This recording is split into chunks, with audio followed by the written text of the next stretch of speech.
Hello everyone and welcome to the channel Rainbow Classes. So student, today in this video we are going to start a new chapter. Okay जैसा कि आप सभी को पता है, new chapter में से मैं आपको पढ़ा रही थी मौर्य काल के बाद में मैंने आपको पढ़ाया था मौर्योत्तर काल। इसकी मैं 2 वीडियोस बना चुकी हूँ। पहली वीडियो में मैंने ओवरव्यू दिया है, परिचय दिया है, उसके साथ मैंने क्वेश्चन करवाया 5। और बात की जाए दूसरी वीडियो मैंने 10 क्वेश्चन की सीरीज़ में कंप्लीट की है। ओके ठीक है, तो आज हमारा क्वेश्चन स्टार्ट होगा 11 से। 11 क्वेश्चन को हम पढ़ेंगे और समझेंगे, साथ के साथ में आपको ओवरव्यू जो मैंने पार्ट 1 में करवाया उसके टॉपिक में से पॉइंट को भी समझते हुए चलेंगे, साथ साथ क्वेश्चन के, ठीक है, ऑप्शन के साथ साथ। ठीक है, तो ज़्यादा टाइम को वेस्ट ना करते हुए, so let get started part question number 11। Okay, let's see question number 11। देखिए, जैसा कि आपकी स्क्रीन पर दिखाई दे रहा है क्वेश्चन नंबर 11। देखिए इसमें क्या कहा गया, सातवाहन काल का सर्वश्रेष्ठ जो शासक था वो कौन था।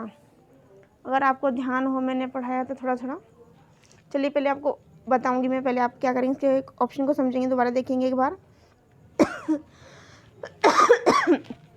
सॉरी सातवाहन काल का शासक, सातवाहन काल का शासक कौन था। पहले के लिखा हुआ शतकर्णी प्रथम, पहले क्या लिखा शतकर्णी प्रथम, द्वितीय में लिखा गौतमीपुत्र, द्वितीय में क्या गौतमीपुत्र, तृतीय में क्या है यज्ञश्री शतकर्णी। तो अभी तक हमने इस तरह का कोई नाम नहीं पढ़ा, इसको कट कर देंगे। उसके बाद में क्या है शिमुख। ठीक है, यदि आपको ध्यान हो, मैंने आपको पढ़ाया था सातवाहन शासक, सातवाहन मैंने वंश पढ़ाया था मैंने आपको। तो इसका जो संस्थापक था वो कौन था बताइए। फाउंडर जो था, सातवाहन वंश का फाउंडर जो था,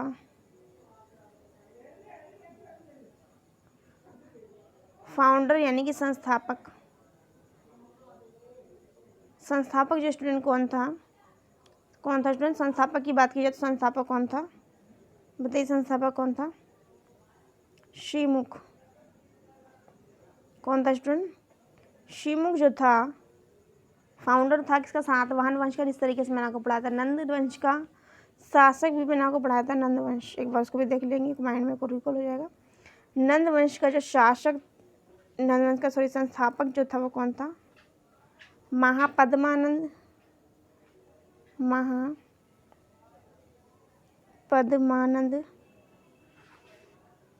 इसका अंतिम शासक कौन था, घनानंद। कौन सा था, घनानंद।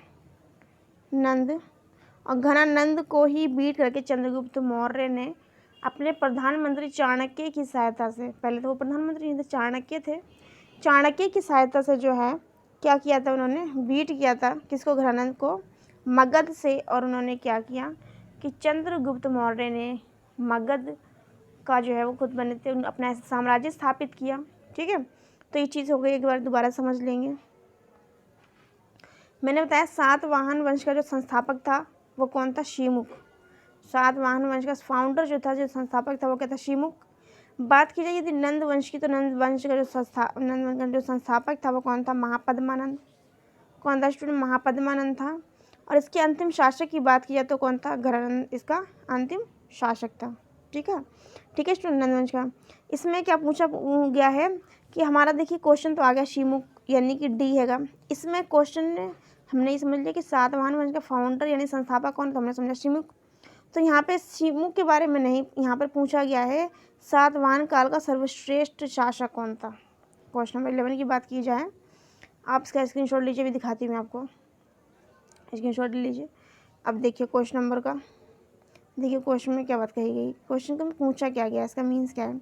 इसमें पूछा सर्वश्रेष्ठ शासक के बारे में। किसके बारे में स्टूडेंट, सर्वश्रेष्ठ शासक के बारे में जो है डिस्कस किया गया, इसके बारे में पूछा गया है। तभी हमने ऑप्शन को समझा था, कौन से सर्वश्रेष्ठ शासक बात की गई। तो संस्थापक जो हमने अभी समझा, तो संस्थापक तो शिमुख है, तो शिमुख भी नहीं होता सही आंसर, और ये तो हमने पढ़ा ही नहीं है। ठीक है, अब इसमें क्या है, शातकर्णी प्रथम, उसके बाद में शातकर्णी प्रथम तो कोई था ही नहीं। ठीक है, बल्कि शातकर्णी क्या था, और राजा था। और गौतमीपुत्र उसकी माँ का नाम हमने पढ़ा था कि माँ तो सत्तात्मक थी, वहाँ की सत्ता। ठीक है। तो सर्वश्रेष्ठ शासक की यदि बात की जाए तो सर्वश्रेष्ठ शासक हमारे पास ऑप्शन कौन सा बचता है? बी। क्या बचता है स्टूडेंट? बी। यानी कि सातवाहन काल का सर्वश्रेष्ठ जो शासक था वो कौन था? गौतमी पुत्र था। यानी कि 11 का राइट आंसर क्या है? बी। 11 का राइट आंसर स्टूडेंट क्या है? बी है। आगे देखेंगे क्वेश्चन नंबर 11 के आगे समझते हैं एक्सप्लेनेशन में।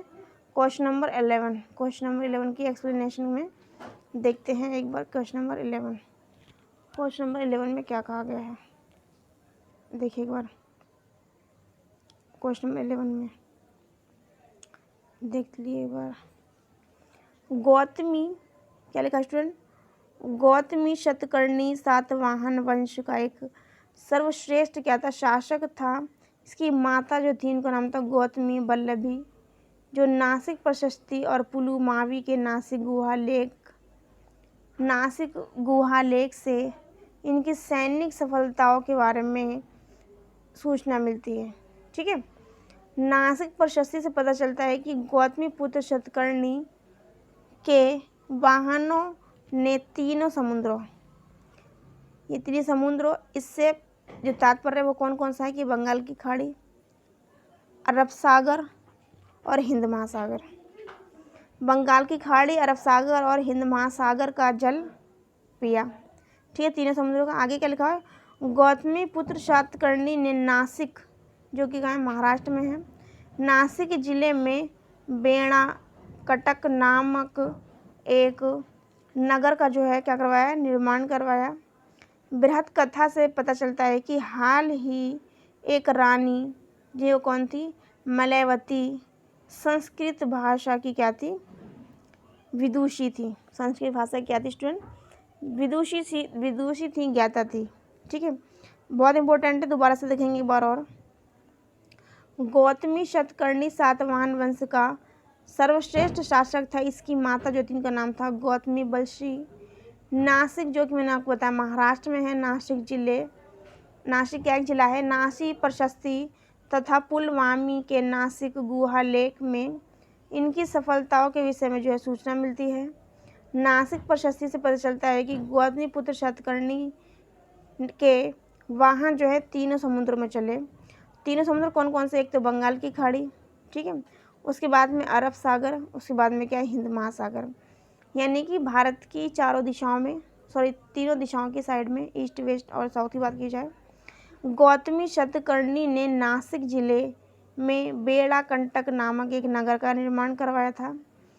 बृहद कथा से पता चलता है कि हाल की एक रानी, जिनका नाम क्या था? मलयवती, जो संस्कृत भाषा की क्या थी? विदुषी थी और क्या? ज्ञाता थी। ठीक है, आगे चलते क्वेश्चन नंबर 12 पे देखते हैं। गौतमी पुत्र शतकर्णी किस वंश का शासक था? देखिए, बड़ा ही सिंपल क्वेश्चन है, जैसे कि आपको बता चुकी हूँ मैं। पहला क्या है? शिशुनाग वंश। बी में क्या है? सप्तकर्ण वंश। सी में क्या है? सातवाहन वंश। और डी में क्या है? पुष्यभूति वंश। तो जैसे कि मैंने आपको बताया था अभी गौतमी पुत्र शतकर्णी के बारे में, तो राइट आंसर बताइए इसका क्या होगा? राइट आंसर देखिए इसका क्या है? सी।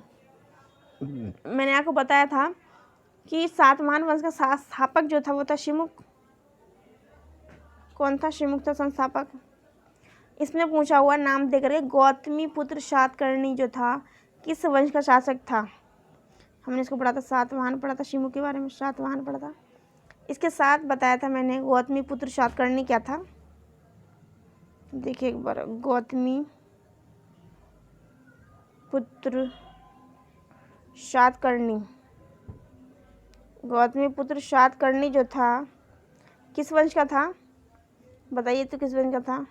गौतमी पुत्र सातकर्णी की बात की जाए तो ये भी सातवाहन वंश का ही शासक था। किसका था? सातवाहन वंश का शासक था। इसके साथ साथ ही अपने आप में एक क्या था? सर्वश्रेष्ठ शासक की उपाधि भी जो है इनको दी गई थी।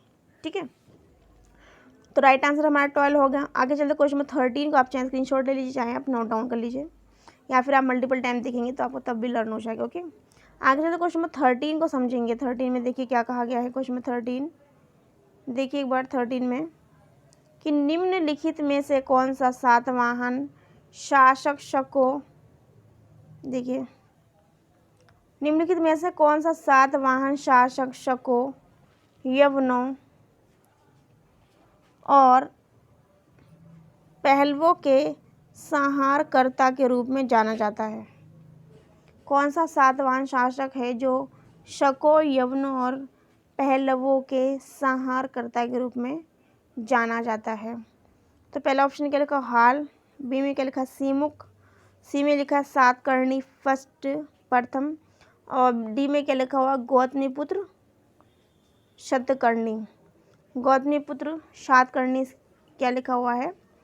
तो यदि इसके राइट आंसर की बात करें क्वेश्चन नंबर 13 के, तो राइट आंसर इसका क्या होगा बताइए। राइट आंसर इसका होगा स्टूडेंट डी।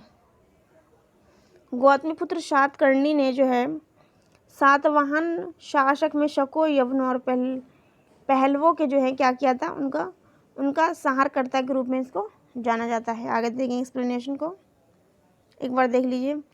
पुलवामी के नासिक लेख में गौतमीपुत्र सातकर्णी को एक यवन तथा पहलवों का विनाश करने वाला, छत्रराज कुल का उन्मूलन करने वाला तथा सातवाहन कुल की प्रतिष्ठा को दोबारा से स्थापित करने वाला कहा जाता है। दोबारा देखेंगे एक बार, बहुत ज़्यादा इंपॉर्टेंट है। ओके, ठीक है स्टूडेंट।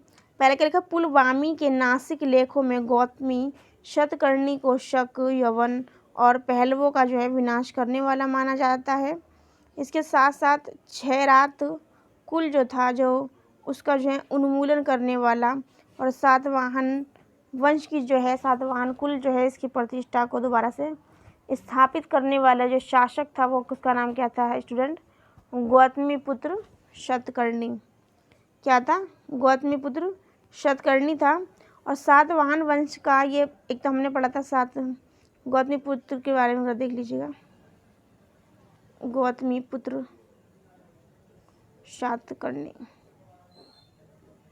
गौतमीपुत्र सातकर्णी के बारे में हमने एक चीज़ आपको बताई थी कि शिमु तो संस्थापक हो गया इसका, ठीक है, ये चीज़ हमने बताई थी।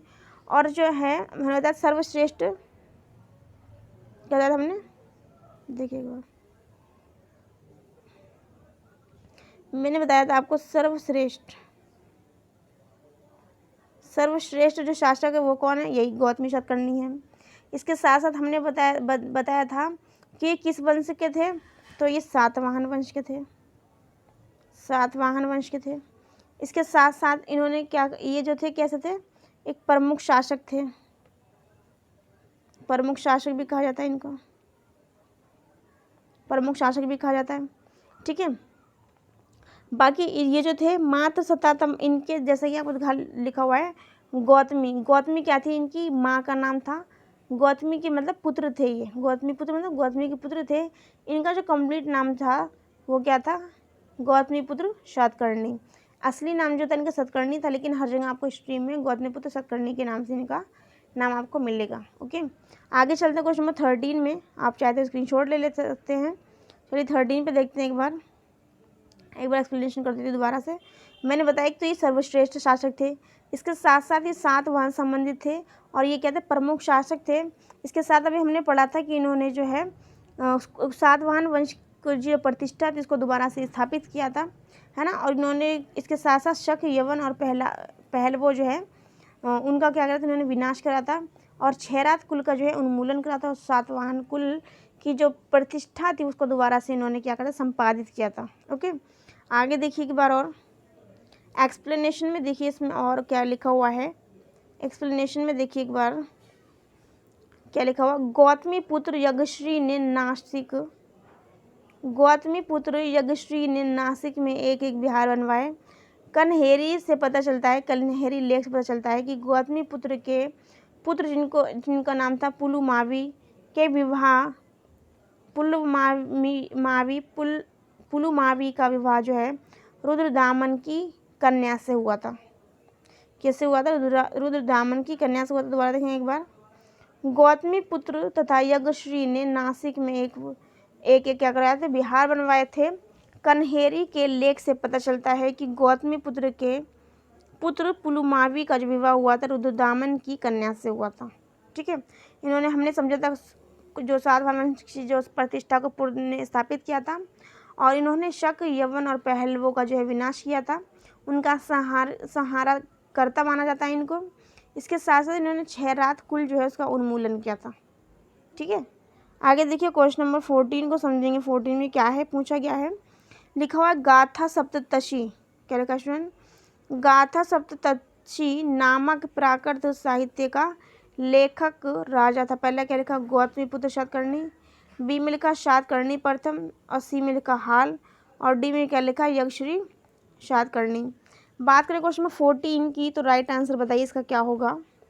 गाथा सप्तशती नामक प्राकृत साहित्य का लेखक राजा था। कौन था? राइट आंसर पे आते हैं और देखते हैं इसका राइट आंसर स्टूडेंट क्या होगा। इसका राइट आंसर दोबारा से क्वेश्चन देखेंगे।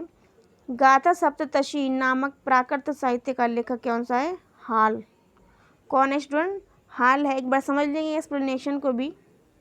देखिए, सातवाहन शासक हाल ने प्राकृत भाषा में गाथा सप्तशती नामक ग्रंथ की रचना की थी। ये जो रचित था, ये जो ग्रंथ, इसकी भाषा जो थी प्राकृत भाषा में मुक्तव काव्य ग्रंथ है। प्राकृत भाषा में क्या है? मुक्तव काव्य ग्रंथ है। ओके, आगे चलेंगे, क्वेश्चन नंबर समझेंगे 15 को। देखिए क्वेश्चन नंबर 15 में क्या कहा गया, उसके बाद हमारे पास बचते हैं कुछ 15 क्वेश्चन को साथ के साथ समझते चलते हैं। देखिए एक बार क्वेश्चन नंबर 15, एक बार क्या करें, इसके एक्सप्लेनेशन को समझेंगे।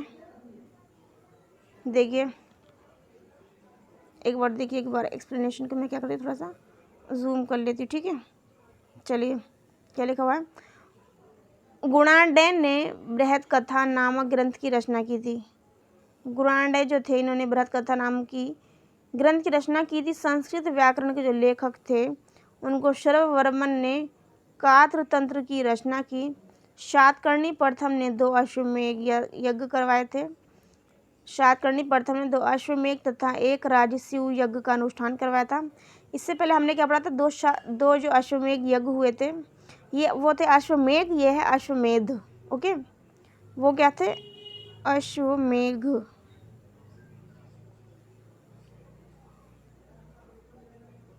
ठीक है, और ये क्या है, अश्वमेध, अश्वमेध।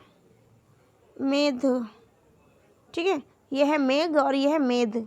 ठीक है, तो ये आपको ध्यान रखना है। मेघ में क्या होते हैं, बादल होते हैं, और यहाँ पे क्या लिखा है, मेध लिखा है। तो अश्वमेध जो यज्ञ करवाए थे, मैंने आपको पढ़ाया था, किसने करवाए थे, एक पुरोहित थे। अश्वमेध यज्ञ जो करवाए थे पुरोहित थे, उन पुरोहित का नाम बताइए क्या था।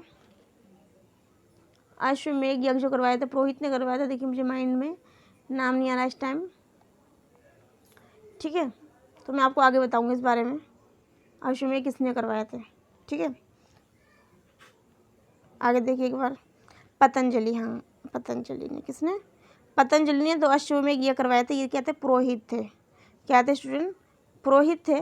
ठीक है, और पुष्यमित्र शुंग जो थे, इन्होंने किसको मारा था, बृहद्रथ को मारा था, और शुंग वंश की जो है स्थापना की थी, शुंग साम्राज्य की जो है विस्तार किया था, मैंने आपको पढ़ाया था। ठीक है, देखेंगे इसको भी एक बार।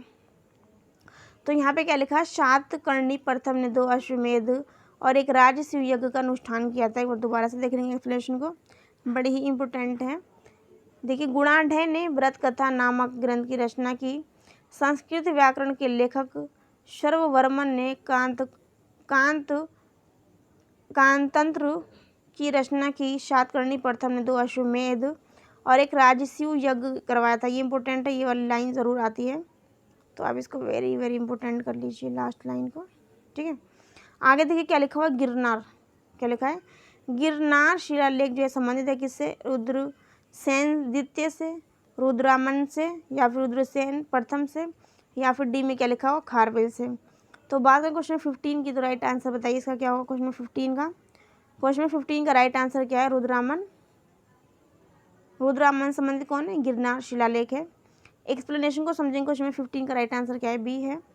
क्या लिखा हुआ, शक संबंध जो कितना 72, जिसको कहा जाता है 150 ईस्वी में जूनागढ़, जो कि कहाँ है, गिरनार में है।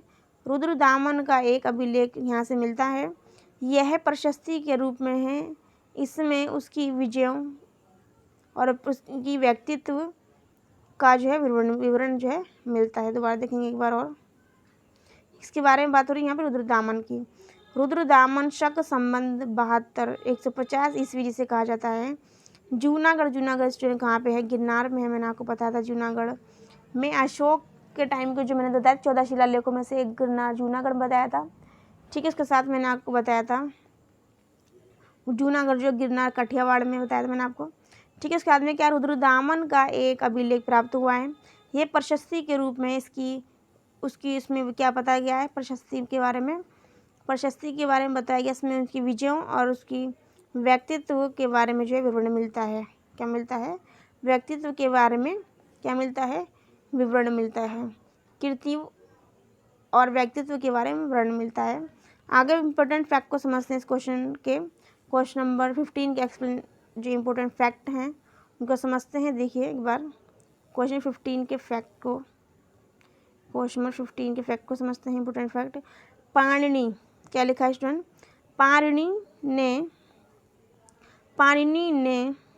देखिए एक बार, पाणिनि ने योद्धियों यानी कि पूर्वी पंजाब में स्थित आयुधजीवी संघ यानी कि शास्त्रों के सहारे जीवित रहने वाला कहा जाता है। पाणिनि ने योद्धियों को आयुधजीवी संघ यानी कि शास्त्रों के सहारे जीवित रहने वाला उनको कहा जाता है। वशिष्ठी पुत्र जिनका नाम क्या है? पुलमावी को दक्षिणापतेश्वर कहा जाता है। क्या कहा जाता है? दक्षिणापतेश्वर कहा जाता है। पुराणों में इनका नाम जो है पुलोमा भी मिलता है। वशिष्ठी पुत्र जिनका नाम असली क्या है? पुलमावी, जिनको क्या कहा जाता है? दक्षिणापतेश्वर भी कहा जाता है और इनको पुलोमा भी कहा जाता है। भारत में एक शक राजा अपने आप को क्षत्रप भी कहते हैं। भारत में शक राजा जो है खुद को क्षत्रप भी कहते हैं। क्वेश्चन नंबर चलेंगे 16 को समझेंगे। यही एक्सप्लेनेशन दोबारा समझ लेते हैं। पाणिनि ने योद्धियों यानी कि पूर्वी पंजाब में स्थित को आयुधजीवी संघ यानी कि शास्त्रों के सहारे जीवित रहने वाला कहा है। इसके साथ यदि बात की जाए लिखा हुआ वशिष्ठी पुत्र जी का नाम क्या है? पुलमावी, उनको दक्षिणापतेश्वर कहा जाता है। पुराणों में इसका नाम जो है वशिष्ठी पुत्र के जो क्या है पुत्र है उनका नाम पुलमावी के साथ साथ उनको क्या कहा जाता है? पुराणों में पुलोमा कहा जाता है। भारत में शक राजा जो हैं अपने आप को क्षत्रप कहलाते हैं। क्वेश्चन में चलेंगे 16 पे। इसके बाद में बस हमारे पास 4 क्वेश्चन। निम्नलिखित में से किसने बेस नगर में गरुड़ स्तंभ बनाया? बेस नगर में गरुड़ स्तंभ किसने बनाया? पहला क्या लिखा? हेरियोडोरस, बी में लिखा है मिनांडर और सी में लिखा है मेहरकुल और डी में लिखा हुआ कनिष्क। डी में क्या लिखा है स्टूडेंट? कनिष्क लिखा हुआ है। तो बेस नगर पे आते हैं और समझते हैं बेस नगर किसने बनवाया। तो राइट आंसर पे यदि जाएं तो बेस नगर में गरुड़ स्तंभ जो बनवाया तो किसने बनवाया स्टूडेंट? राइट आंसर किसका है? इसका क्या है? हेलियोडोरस। क्या स्टूडेंट? हेलियोडोरस यानी क्वेश्चन नंबर 16 का राइट आंसर क्या है? ए। एक्सप्लेनेशन पर समझेंगे एक बार। देखिए एक्सप्लेनेशन में क्या कहा गया है। क्वेश्चन नंबर किसका 16 का राइट आंसर क्या है? ए। क्या है? ए है। एक बार देखिए, एनटीआर लकीट्स ने शुंग शासक जिनका नाम था भागदर्थ के विदिशा, मैंने बताया था विदिशा क्या था? एमपी का मिड वाला एरिया, नॉर्थ ईस्ट वाले एरिया को कहा जाता है। बेसनगर स्थित दरबार में एक राजदूत जिनका नाम था हेलियोडोरस को भेजा गया। इन्होंने क्या करा? विदिशा में एक गरुड़ स्तंभ स्थापित किया, उस पर वायुदेव का नाम अंकित करवाया।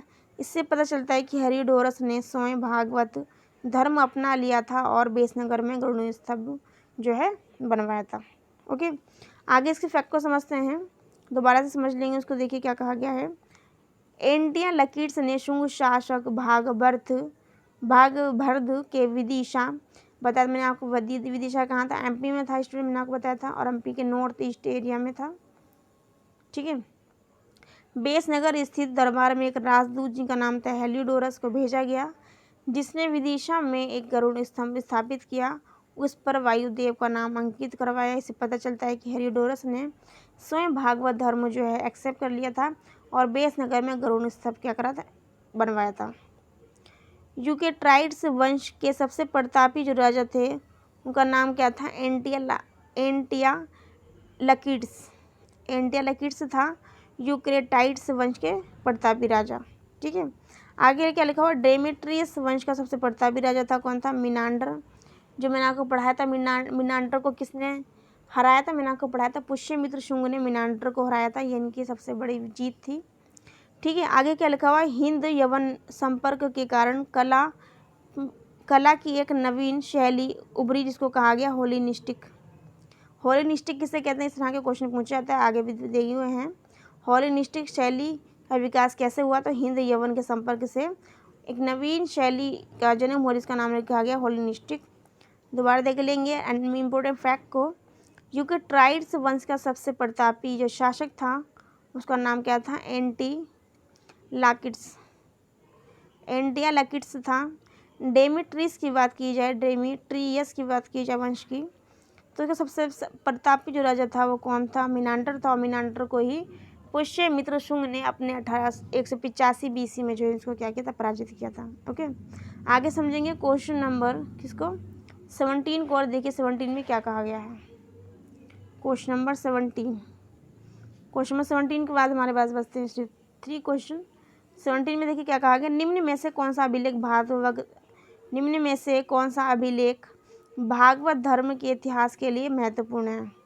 भागवत धर्म के इतिहास के लिए महत्वपूर्ण है। पहले क्या लिखा, मथुरा स्तंभ अभिलेख, बी में लिखा बेसनगर स्तंभ अभिलेख, सी में लिखा रुमंदी स्तंभ अभिलेख, और डी में लिखा तालगुंड अभिलेख। तो क्वेश्चन नंबर 17 की अगर राइट आंसर की बात की जाए तो बताइए इसका राइट आंसर क्या होगा, राइट है बी, बेसनगर स्तंभ अभिलेख। अभी हमने पढ़ा था कि भागवत धर्म एक्सेप्ट कर लिया था उन्होंने। अभी ऊपर एक्सप्लेनेशन जैसे कि मैं आपको क्या कहते हैं करवा रही हूँ, जैसे कि आपको नज़र आ रहा है हाईलाइट के द्वारा मैंने बताया था आपको, हेलियोडोरस ने भागवत धर्म अपना लिया था। तो यहाँ पर वही चीज़ पूछेगी कि कौन सा अभिलेख जो भागवत धर्म इतिहास के लिए महत्वपूर्ण है, तो कौन सा, बेसनगर स्तंभ अभिलेख। और तो ये किसने बनवाया था, बेसनगर स्तंभ अभिलेख हेलियोडोरस ने बनवाया था। और हेलियोडोरस कौन थे, हेलियोडोरस एक राजदूत थे किसके टाइम में, एक शासक थे, शुंग वंश के शासक जिनका नाम था भागभद्र नाम के शासक थे। उनके टाइम में ये क्या थे, राजदूत थे, विदिशा में आए थे। ठीक है, आगे चलेंगे क्वेश्चन नंबर 17 के बाद में 18 पे चलते हैं। क्वेश्चन नंबर 17 का राइट आंसर क्या स्टूडेंट, बी। क्वेश्चन नंबर 18 को देखते हैं। क्वेश्चन नंबर 18 में देखिए क्या कहा गया है। क्वेश्चन नंबर 18 कह रहे कि भागवत धर्म से संबंधित प्राचीनतम अभिलेख, क्या कहा गया है, भागवत धर्म से संबंधित प्राचीनतम अभिलेखीय साक्ष्य जो हैं कहाँ से मिलते हैं। पहले क्या लिखा हुआ, समुद्रगुप्त इलाहाबाद का अभिलेख, हेलियोडोरस का बेसनगर स्तंभ अभिलेख, उसके बाद में क्या है, स्कंदगुप्त का भीतरी स्तंभ अभिलेख, और डी में क्या है, मेहरौली स्तंभ अभिलेख। तो यहाँ पे दोबारा से फिर भागवत धर्म का आ गया। तो भागवत धर्म का हमने किसके बारे में पढ़ा था, अभी हमने पढ़ा था भागवत धर्म से रिलेटेड कौन सा अभिलेख है, हमने पढ़ा था हेलियोडोरस का बेसनगर स्तंभ अभिलेख। हेलियोडोरस का बेसनगर स्तंभ अभिलेख से संबंधित है भागवत धर्म से। 18 का राइट आंसर स्टूडेंट क्या है, बी।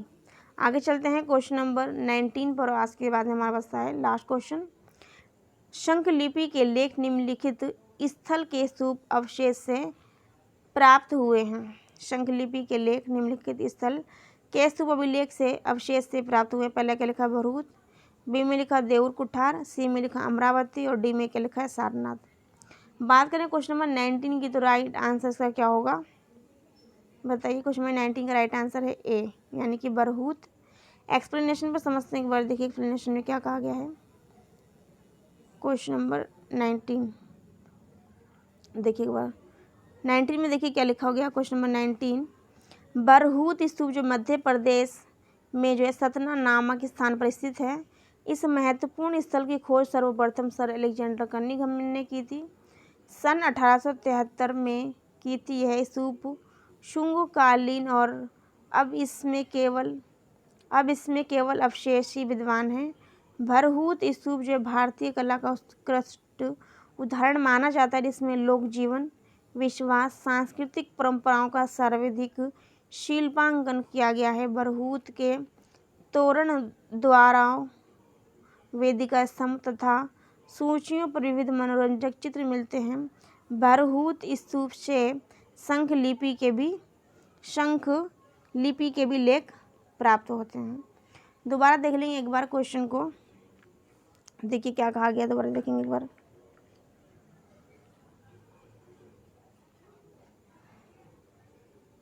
देखिए एक बार, भरहूत स्तूप मध्य प्रदेश में सतना नामक स्थान पर प्राप्त हुआ है, आपने पढ़ लिया।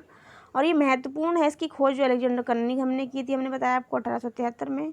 ये क्या है, शुंगकालीन स्तूप है स्टूडेंट। इसमें केवल जो है अवशेष विद्यमान है। और भरहूत स्तूप भारतीय कला का उत्कृष्ट उदाहरण है। इसमें लोक जीवन, विवाह, सांस्कृतिक परंपराओं का सर्वाधिक शिलान्यासन किया गया है। ठीक है, आगे चलते क्वेश्चन नंबर 20 पर। क्या लिखा हुआ, खारवेल के हाथी गुफा अभिलेख में सिंचाई विषय कार्य का उल्लेख किया गया है। तो क्वेश्चन नंबर 20 की यदि राइट आंसर की बात करें तो इस पर ऑप्शन क्या लिखा है, नंदों का। उसके बाद में क्या लिखा हुआ है, मौर्यों का और शुंगों का और कण्वों का। तो राइट आंसर 20 का क्या है, ए यानी कि नंदों का। तो 10 क्वेश्चन की सीरीज होती है कंप्लीट। नेक्स्ट वीडियो मिलते हैं, जब तक हम thank you for watching, take care and subscribe me and feedback me.